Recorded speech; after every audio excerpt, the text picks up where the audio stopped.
ઘણા ટાઈમ પછી મિલી એક રેખી નાની એવડી પાર્ટી. રામ રામ કલેજા ને સ્વાગત છે તમારું મિની વ્લોગની અંદર. હું મહેન્દ્રભાઈ બેઠા એનું મારે આમથી આમ આટા જોઈએ તો કનુભાઈ સુધારે ડુંગળી. અમે જોઈ લો કનુભાઈ ડુંગળી સુધારવાની ઝડપ. એટલામાં તો આવી ગયો આપણો દર્શન ડુંગળી સુધારવા માસ્ટર છે, કાંઈ ઘટે નહીં એવી. કે તો દેવસીભાઈ તૈયારી ચાલુ કરી દીધી લોડ બાંધવાની, પાર્થે મૂક્યો ઠેલો નીચે. એટલામાં આવ્યો મિહિરને ચાલુ કર્યું ગ્રાઇન્ડિંગ કરવાનું. ગ્રાઇન્ડિંગ થઈ ગયું કે તો બધા ગપશપ કરવા લાગી ગયા. બરોબર ગપશપ કરતે કરતે નીકળ્યા ને હુઈ ગયું. સાઈસમાં બરફ નાખવાનો હતો, એને નાખ્યો સાઈસમાં બરફ. એટલી વારમાં તો આપણે પાર્થભાઈએ ચાલુ કરી દીધી ગોળ ચાપડી બનાવવાનું, કાંઈ ઘટે નહીં એવું. જોઈ લો કેવી ગોળ બની છે ને. એટલામાં ભીમભાઈએ શાક વઘારવાનું ચાલુ કરી દીધું. ભીમભાઈ જે શાક બનાવ્યું ભાઈ, ઓહો કાંઈ ઘટે નહીં. જોઈ લો તમે ખાલી એકવાર કેવો કલર આવ્યો છે શાકનો, કાંઈ એટલે કાંઈ ન ઘટે. ત્યાં તો દેવસીભાઈ ચૂલા ઉપર મૂકી દીધું તેલ.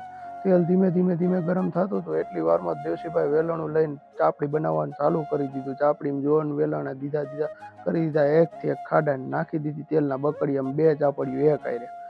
એટલું બધી તૈયાર થઈ ગયું કે આ ચડી ગયો નિકુલ બારોડનો વારો. ચાપડી બનાવતે જઈને એની બાકાજી બોલાવી હે ભાઈ ચાકા મારવાની, કાંઈ ઘટે નહીં. તમે એકવાર જોઈ લો ખાલી.